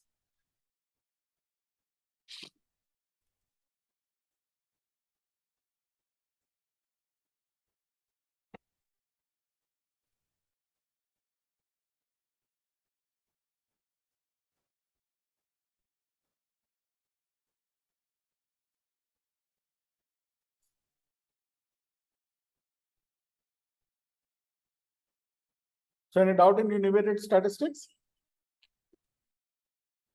So the interpretation is very important here. You have to be more bothered about the interpretation, not the formulas here, because the software will calculate them. So whenever you look at univariate statistics, first look for min and max, then the mean and median, then look at the standard deviation. These are the metrics. And how distorted your data, real-time data will be distorted. Like we are dealing with real-time data. There is the lowest price of $14 and highest price of 66,000. Now, that might be what we call extreme values might be very limited. We call them as outliers. Outliers means extreme values. That might be very few. So majority of the rooms might be between, like we'll come to do that analysis. We'll do that analysis also. What is the ranges, frequency distribution tables, right? In your high school statistics, we do that. Lower limit, upper limit, 0 to 10, 11 to 20, and then we done the frequency counts. We have to do that analysis here. How many rooms are in which price category? How many are in excessive price category? Then we have to make a decision. If there are 1 or 2 rooms, we'll delete them. Because we have 37,000 data, right? 1 or 2 rooms is not a big deal. That's an exception. And if there is no booking, we'll delete them. They are there, but no booking means, or no reviews. We can delete them. So we can make such decisions. Okay. So basically this univariate statistics is suggesting there is a issue in our data, particularly for the data called price. Now I want you guys to calculate descriptive statistics for the univariate statistics for the variable number of reviews. Calculate univariate statistics for the variable number of reviews.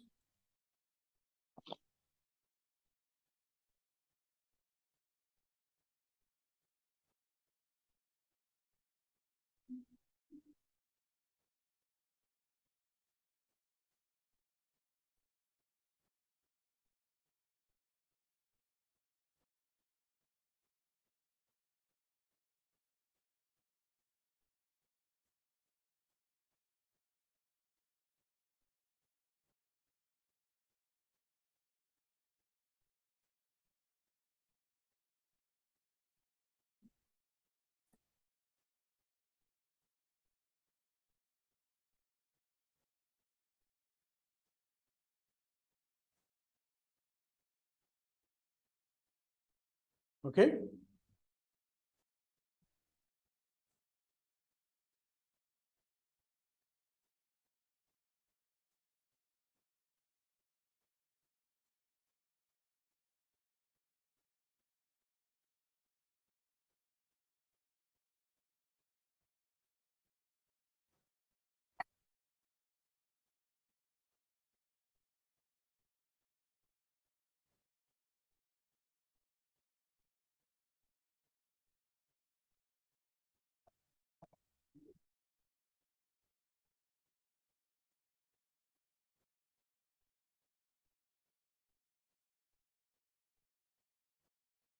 Oh, sorry.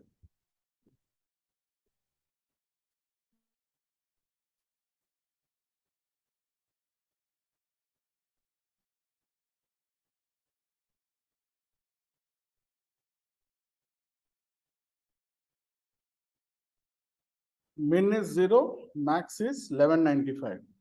Mean is 48, median is 16. So what do you observe? There is a huge difference between mean and median. Standard deviation is also very high, 80. Skewness and kurtosis. You can do it here.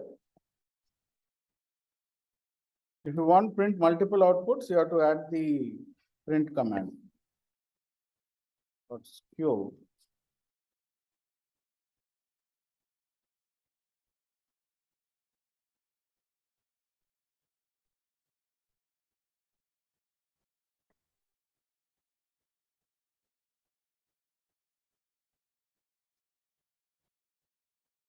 So you get the mean, median, and skewness and kurtosis. 3.39 and 16.47.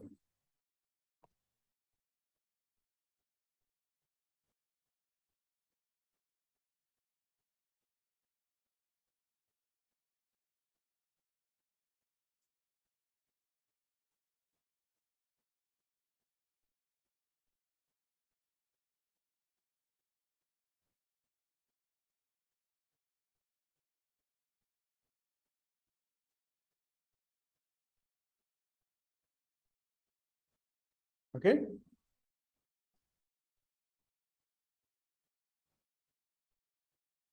For all, we have to give printer. Yeah, all you have to give print. If you want all the outputs in the cell, you have to give the print.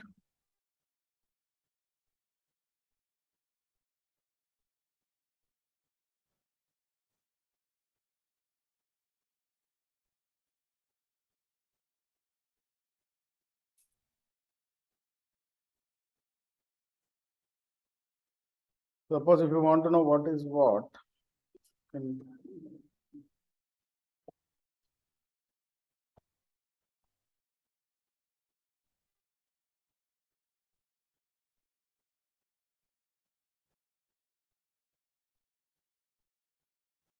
formatting in programming, you can add like this.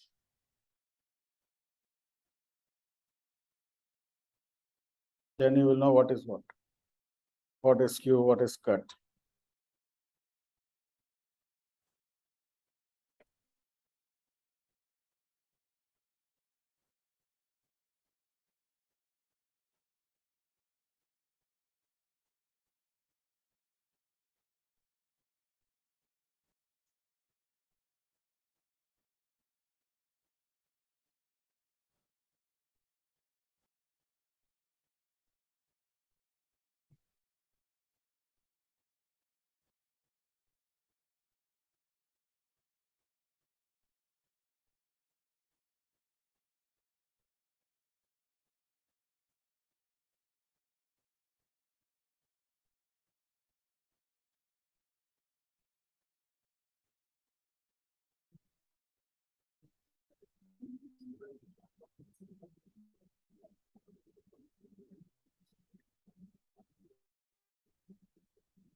Why number of reviews? Because after price, we generally check for the reviews, right? After price, we generally look for number of reviews.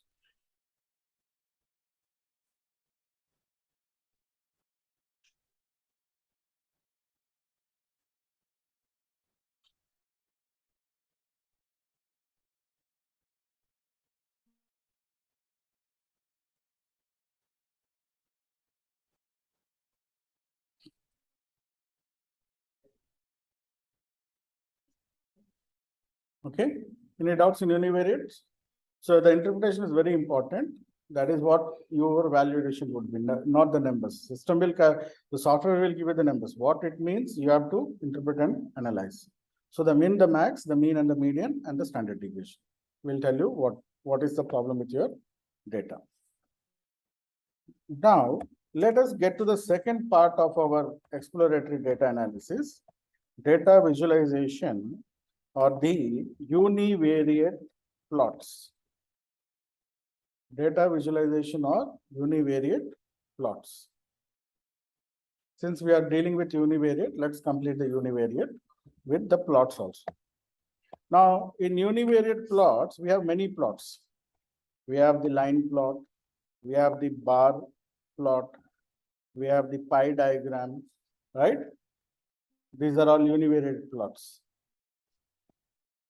which are there, line charts, bar charts, pie diagrams, and etc. are there in your bar univariate plots. But in terms of machine learning, there are three most important plots. The first one is histogram. Histogram is based on the frequency distribution table. Histogram is based on frequency distribution table. A frequency distribution table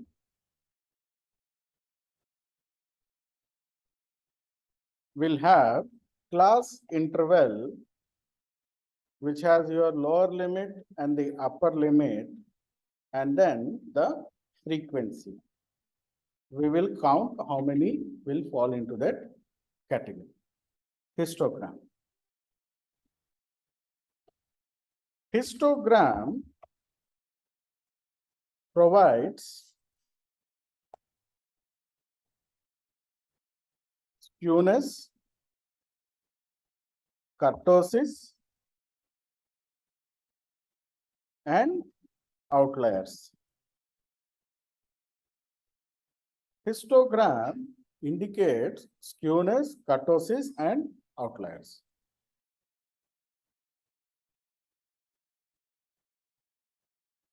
The second most important plot is the box plot. Box plot is the second plot. It is based on quartiles. We need Q1, first quartile, Q2, Q3, and interquartile range. Interquartile range, also called as IQR, which is Q3 minus Q1. Q3 minus Q1. Box plot identifies skewness and, most importantly, outliers. Most importantly, outliers. What are outliers? Outliers are extreme values that fall outside normal data range. All the observations are in one range. These outliers will be in a different range. So, the most important contribution of box plot is outlier detection. On the minimum side, it uses the formula Q1 minus 1.5 times interquartile range. On the maximum side, it uses the formula Q3 plus 1.5 times interquartile range. This is how it defines the outliers. If any value that falls outside these calculated formulated values, it will classify them as outliers. So this is how the box plot will look like.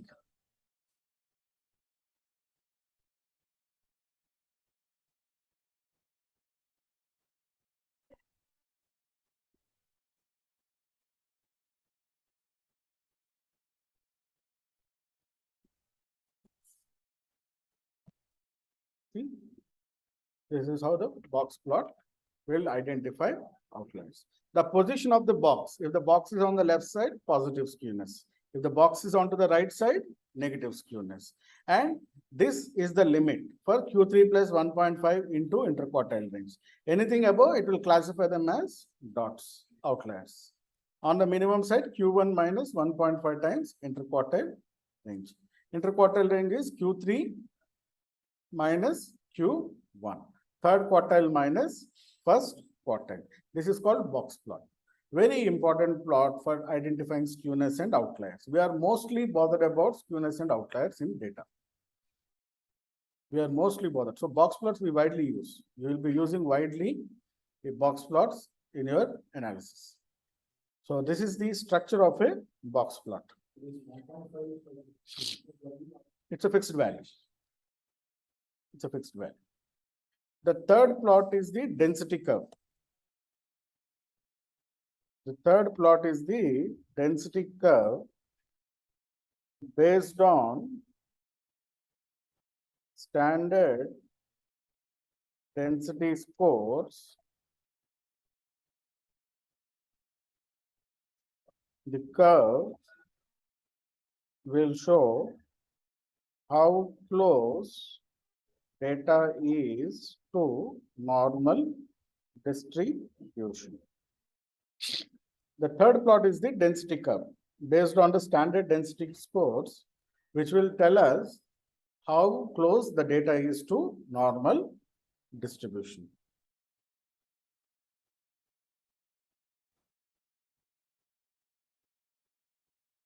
These are the three important plots you need to remember when you're working in machine learning and data science.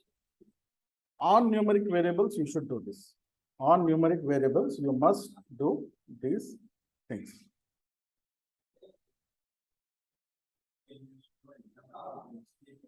I will show you.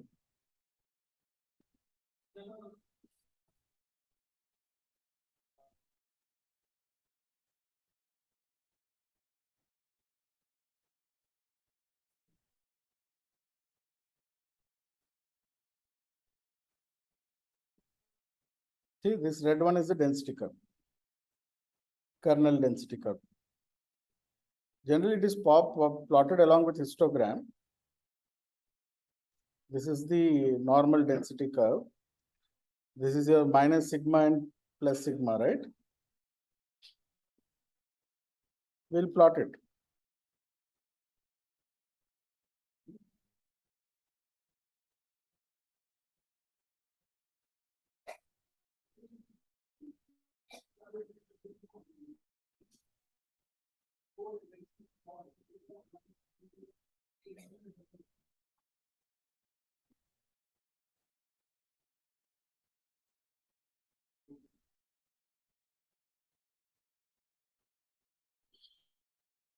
Okay, now Airbnb Z dot price dot plot kind is equal to hist. You'll get the histogram for the price. Because there's this wide outliers are there, we are not getting the complete plot.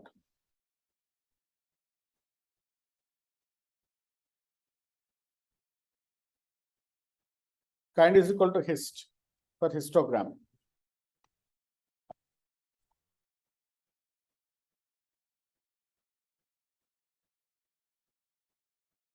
Airbnb Z dot price dot plot kind is equal to box comma what is equal to false. See, this is a problem. The outliers are the problem. You can see, right? The outliers, because of the outliers, the box is getting congested. So many outliers. So because of the outliers, you're not getting a proper histogram also. Because most of the room rents are less than $500. If you look at it, most of the rooms are less than $500. Because of some outlier values, the whole graph is congested, stuck. Similarly, Airbnb Z dot price dot plot kind is equal to density.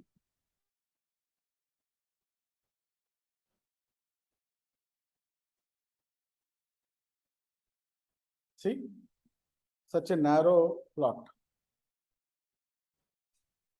We can't even say anything, it's just narrow plot because the kurtosis and skewness is very high. You remember, it's very, very high. Positive skewness and kurtosis, it's completely high with kurtosis because there is no, you can't see the curve at all. So this indicates the thing. So these are the three plots which are very, very important, which we do it on variables to understand the distribution. Distribution is very important in data. Distribution is very important in data.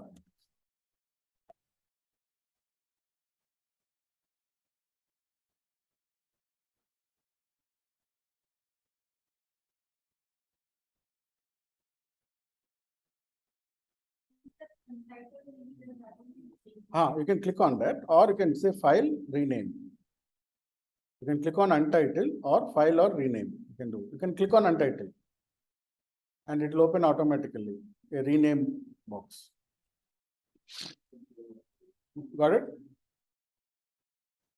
So, like I said, I will download the IPNB file, the Python file. So, if you want to open the IPNB file, first you need to open the Jupyter notebook.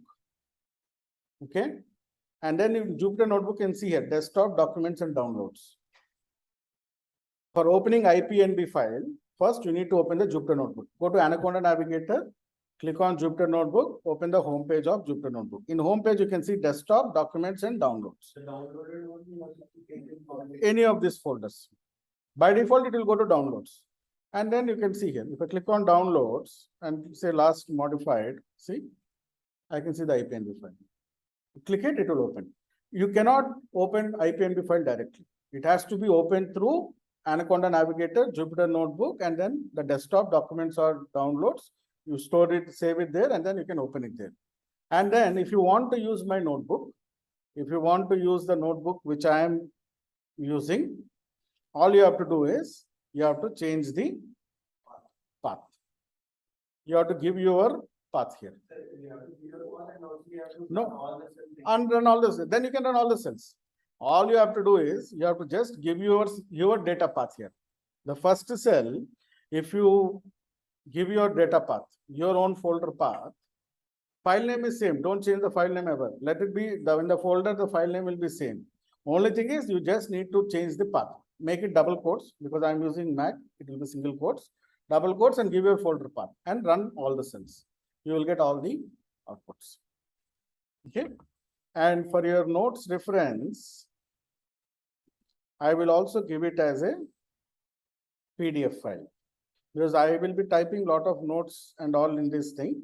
So the PDF file is there in that email. That means there is notes. You can see all the notes available here. You can see the formulas, wherever is required, I will put the images and all. You will see the PDF file. Okay. Second.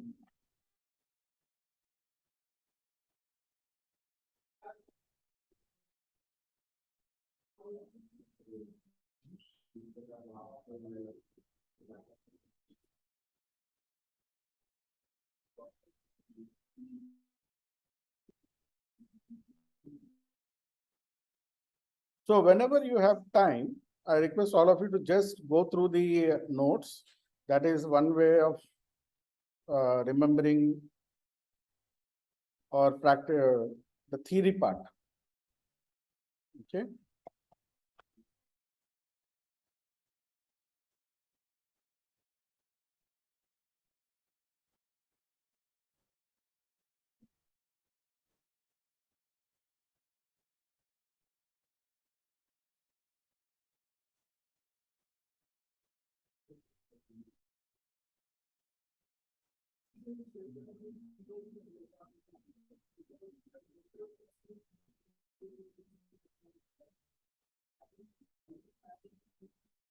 So tomorrow you don't have a session. Tomorrow and next Sunday also, because I have already 3 sessions available. After that onwards, you'll have 11 to 3. Because I have 8 to 10 bits Pilani class till September 10th or 15th. After that, we can go back to 9 to 1 whenever is there. So next Sunday, Sundays only I have a problem. Saturdays 2 to 6, you can which I have given you guys, you can take that. Sundays it will be 11 to 3 till September middle. After that, based on your things, no, you will have class. Saturday and Sunday you will have class. Only this And next Sunday, I have a pre-engaged, already fixed schedules are there. After that onwards, you will have classes. Saturday 4 hours and Sunday 4 hours. Because 8 hours per week is what that will be. And it will be like hands-on. So next class, we'll start with a new data set. You will be executing all the commands which you have done in the previous session, and then we'll go to the next part of it. So next class, we will talk about what you call data aggregation. Data wrangling and data aggregation is there, no? That we will talk about it. And then once we have done that, we will go into hypothesis testing. So it will be pure statistics only. First 3-4 sessions will be pure statistics only. Hypothesis testing and all those things, you have to part of statistics only. Okay. So we will execute everything in Python. And then we will interpret, analyze, and understand those things.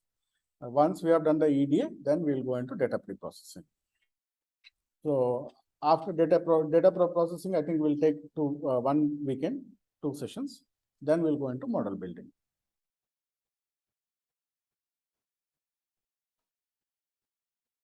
So any doubts? Yeah, we can ask me, or let me stop the recording.